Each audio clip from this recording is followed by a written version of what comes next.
Hi, everyone. Welcome to HEOS Talks, talks that focus on helping each other succeed. I'm Dr. Ravi Tayi, and I'm thrilled to welcome you all to our very first episode of HEOS Talks. It's going to be an exciting one. Today, we have a very special guest. I refer to him as the complete mentor. He extended his hand to me to help me over 20 years ago and has not let it go since. He has guided not only me, but many others on their professional and personal journeys. I'll share more about my experience with them a little later. But for now, let's meet Dr. Robert Cortes, a person who has inspired countless individuals throughout his amazing career. Hi, Robert. Welcome to HEOS Talks. Oh, good morning. Good, great to see you again, Ravi. Why don't you start by telling us a little bit about who you are and something about your own journey? Sure, thank you. Yeah, so my career is divided into two different areas. Spent the first half of my life after finishing medical school and training in the clinical realm, and also teaching at the medical school and residencies and practicing medicine both in primary care and general surgery. The second half was pharmaceutical device and biotech area, which I did for about 20 years, and just recently have retired from that to carry on the third part of my career, which is working as the CEO of a nonprofit organization. Tell us a little bit about something that's inspirational, that kind of changed your career trajectory. Anything that happened in your life that you think is important for our audience to know. Yeah, there's so many twists and turns that came along in my career. I can remember my biology two teacher while I was going to school in Mexico, actually taking us to the morgue at the hospital, and that's what inspired me to go into medicine. Prior to that, we had done cerebral dissection and gone around the whole country and had actually won several awards, but the medicine part came then. The other part that was been very inspirational was the opportunity to work in door-to-door sales, which I did in college in order to be able to pay for my education.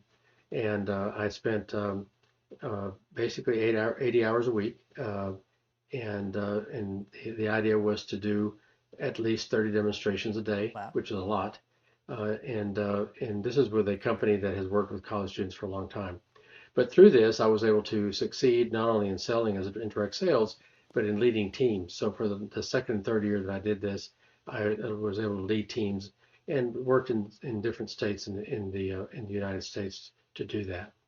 And then the third part was actually getting into medical school and residency training. I was able to get into the programs that I wanted to, which is wonderful. But more importantly, I was able to carry out the desire to help people. So my biggest desire and the reason that probably you and I went into medicine was to be able to help people and change their lives. And I think we've done that. And as we'll discuss later, you've done a marvelous job in your area and doing that. And which makes me extremely not only proud, but honored to be part of the journey with you. No, this is, like I said, we met over 20 years ago, and it's just been an amazing journey of not just getting me, but my kids, and just so many people have been inspired by you.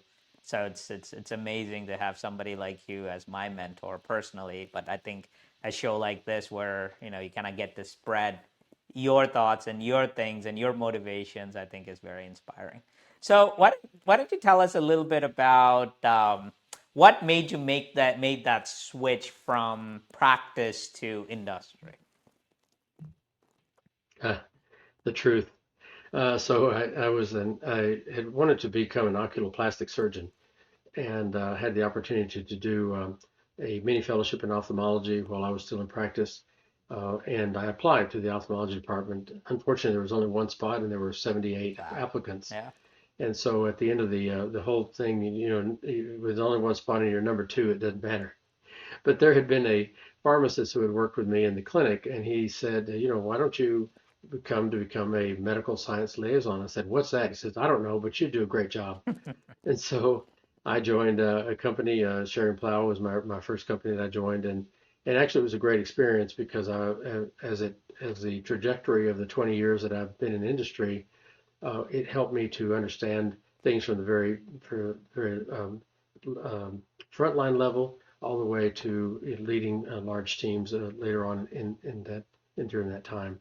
So I took on a different turn and reinvented myself, learned to share the opportunity to not only share scientific content, but to be involved in several endeavors that included actually reaching out to some medical societies and other things during that time, as well as spending a year in commercial, where I was able to work on the commercial side as an ICAM, an institutional channel account manager. So just a great variety of things, Nice. but that little pivot was what got me into industry. Excellent. Excellent. What do you think about inspiration itself? Why is that important for people, and what inspires you? If you were to name one thing that inspires you, what would that be? Yeah, so that is a really great question.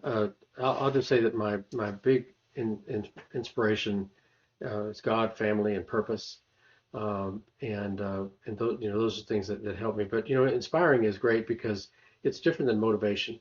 In the area in our realm, we have very motivated people. People Mm-hmm. don't go to medical school, graduate school to become um, the consummate professionals that they are if they're not motivated. Right. Inspiration is a little bit different because inspiration helps people to focus on their purpose, and it helps people also to have something that helps them to drive to do things when things aren't going quite as well as they'd like. It's easy to succeed when everything is wonderful. It is not as easy to succeed when we're challenged. And however, if you think about it, if there's not an opposing team on the football Right. field, and if there's not wind against the airplane cannot fly, and the football team cannot play. And so, in essence, that is those challenges are exactly what help us to succeed and to grow, and bring inspiration to those around me has been very helpful to guide them and be an encourager. I've Right. always felt like encouragement is very helpful because in encouraging others, it helps to encourage me as well. No, that's amazing. I think it's very important for people to understand the difference between motivation and inspiration, because everybody's motivated. Everybody wants to do big things and great things, but to be inspired by something kind of becomes this unseen force that kind of pushes you forward to get to that finish line, quicker, faster, and in better shape than everyone else that's behind you. So that's great. Um, Yeah, absolutely. what do you think about empathy? Because I have my own story about how you and I kind of interacted and how we met, and how you changed my life and my career along the way. I'll talk about that in a second, because I think it's a very powerful story that I think audience would appreciate. But what do you think about empathy as a whole, and how important is it for us as human beings? No, it's a great question, and empathy has its own version. Compared to sympathy, for example, or trying to feel sorry for someone. That is not what empathy Mm, is.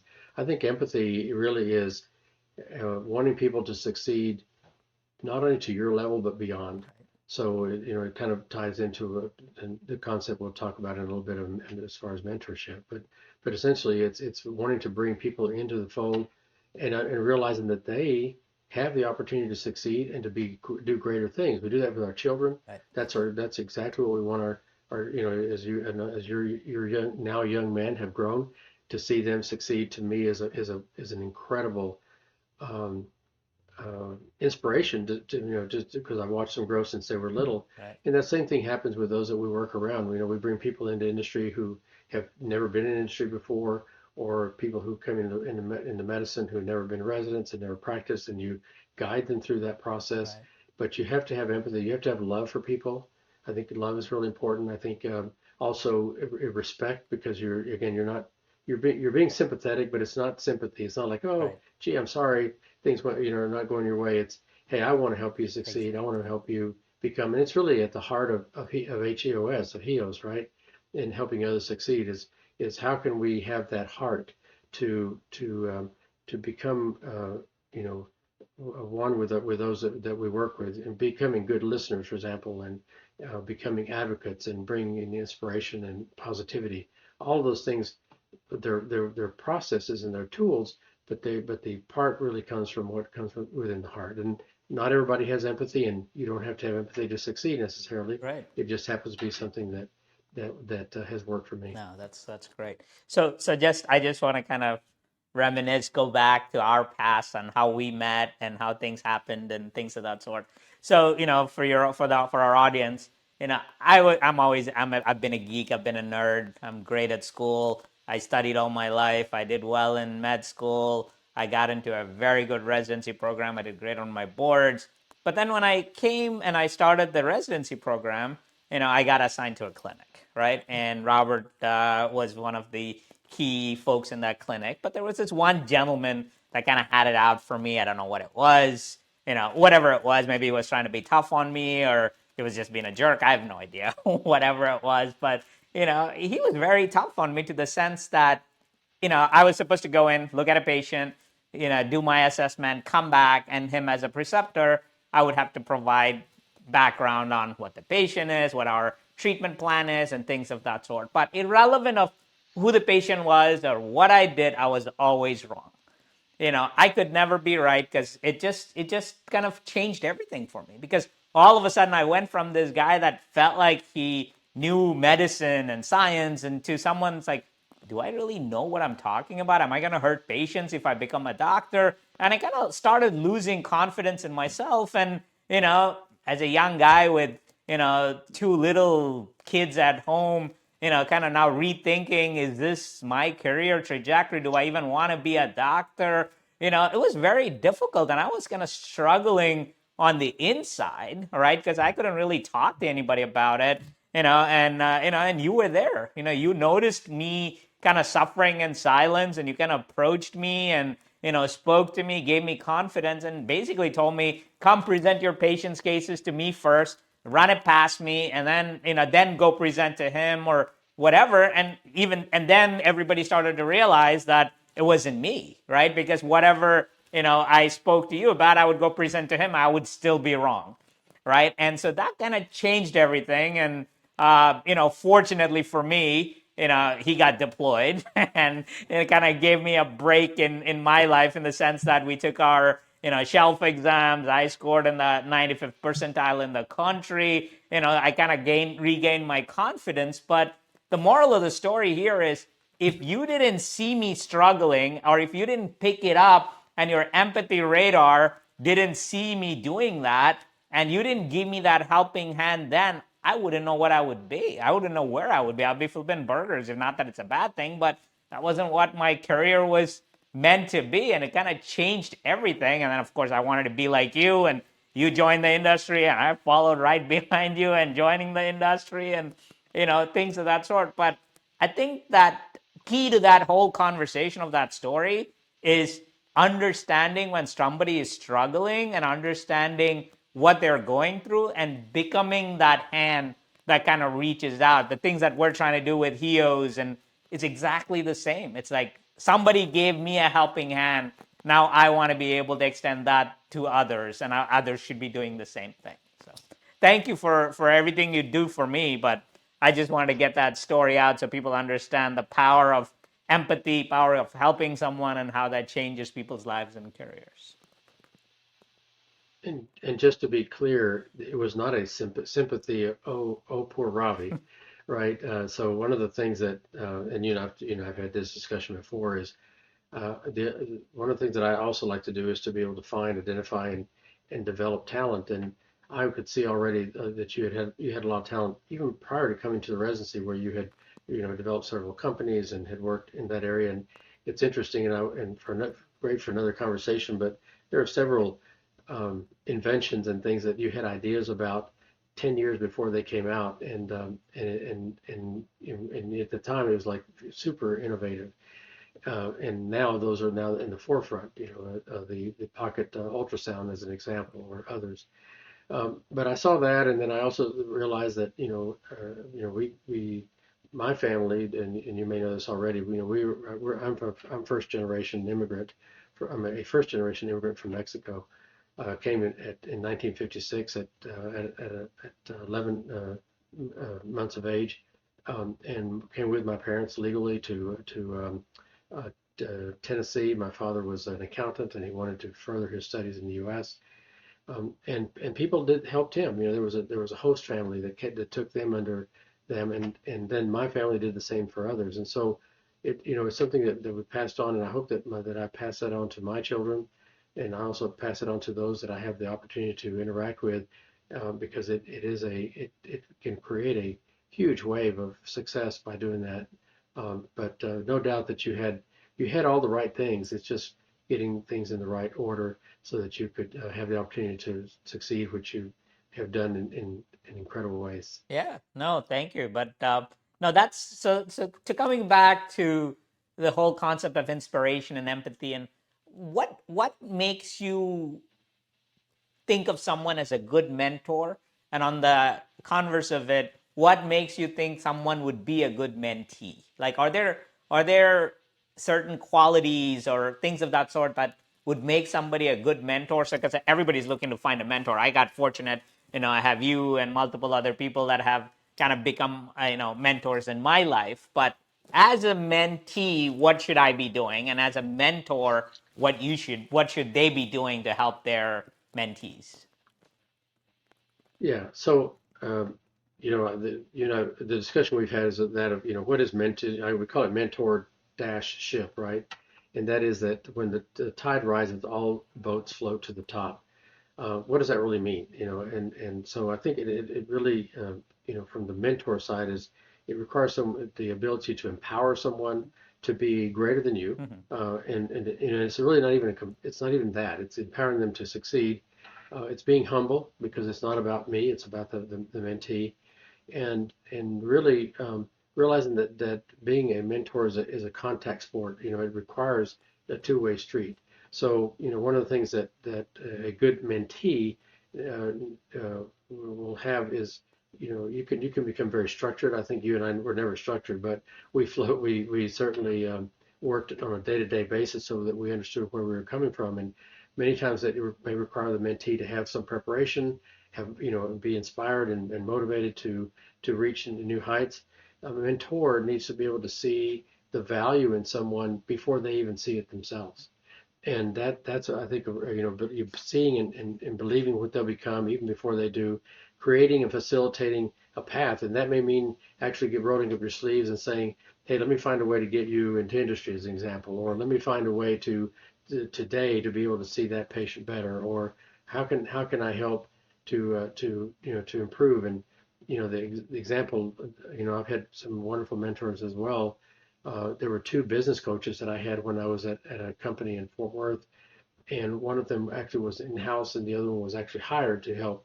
And so on a weekly basis for 3 years, I had two mentors that I met with, and but it wasn't like they sat down and said, "Okay, I'm going to teach you these great things, and we're the gurus of all this."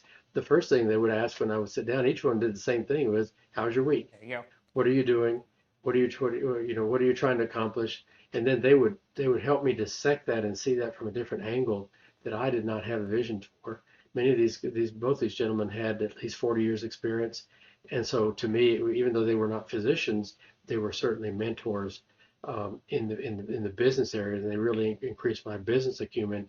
They were respectful in that area, but they were also diligent and perseverant, and they came and we met regularly. It was one of those things that we set it up, and Mm.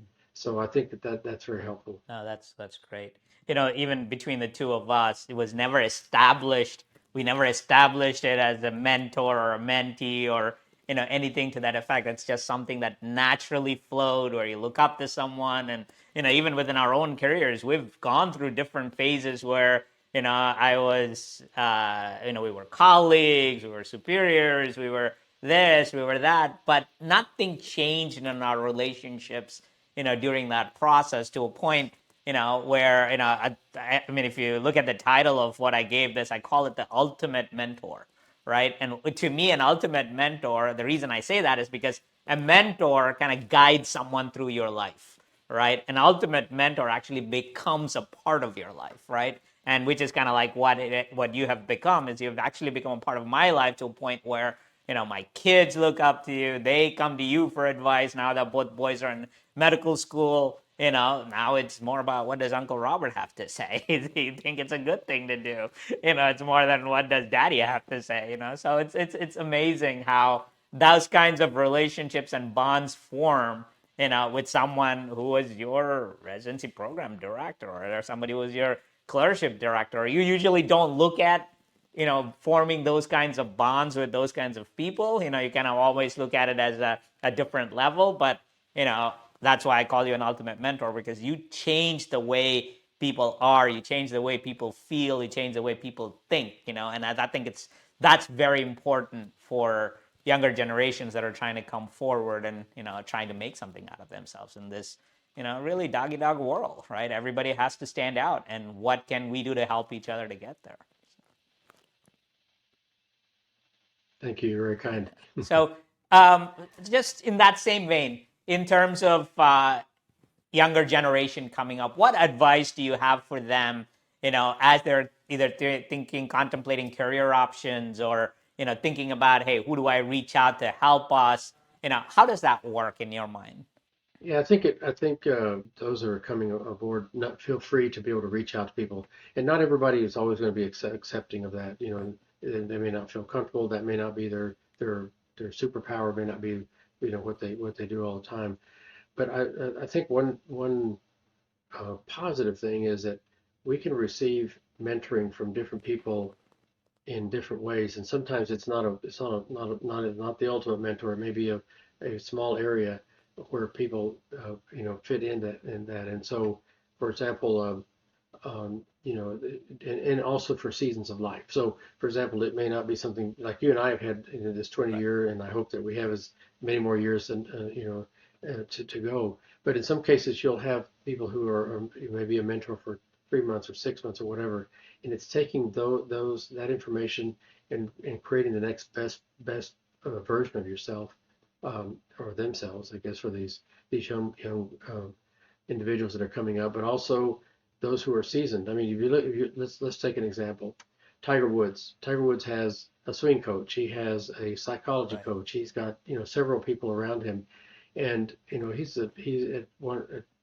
considered one of the greatest golfers ever. But yet he takes information from others, and he incorporates that into his work. One of the challenges we see is that many times a lot of CEOs and others who are presidents who are at the very high level, they reach that pinnacle, and then they feel like they may not need that. Mm.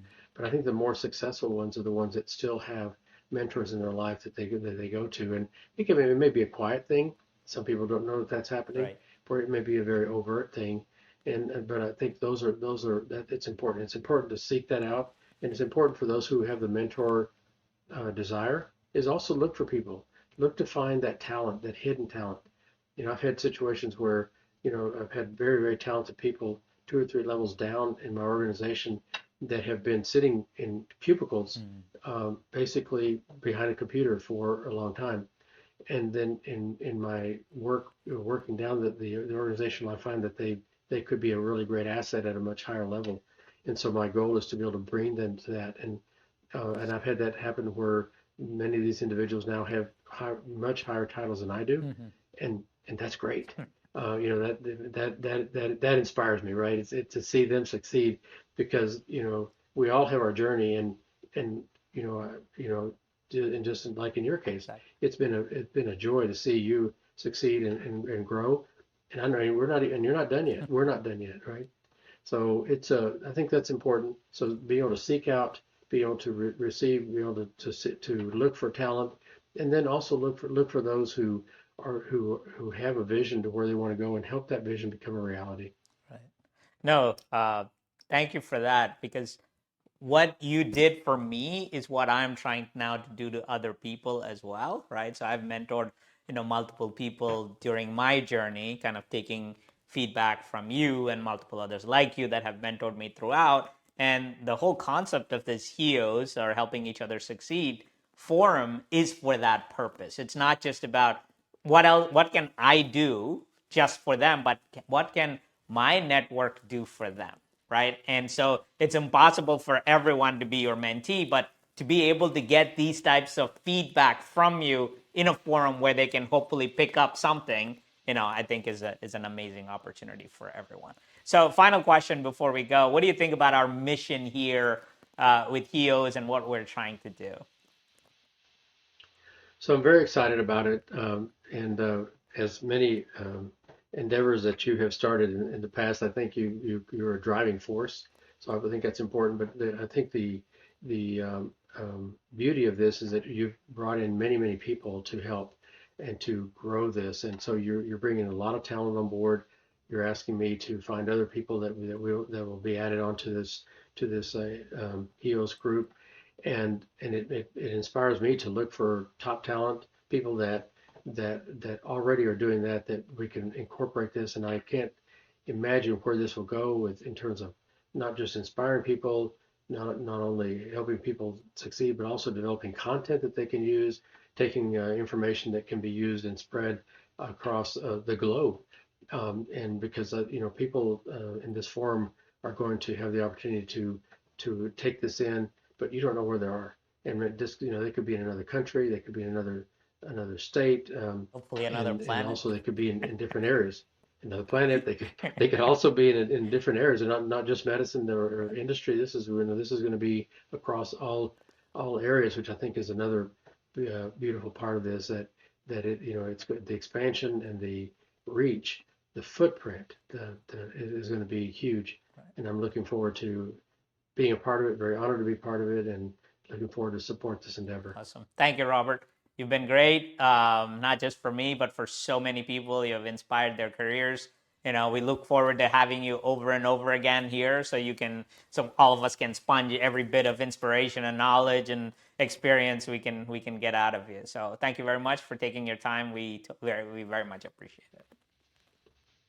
Thank you, Ravi. Thank you for inviting. And to our audience, a heartfelt thank you for being a part of this enriching conversation with a leader who profoundly impacts the lives of so many, embodying the true spirit of HEOS, which is helping each other succeed. Until next time, let's all get inspired to be more, do more, and live more.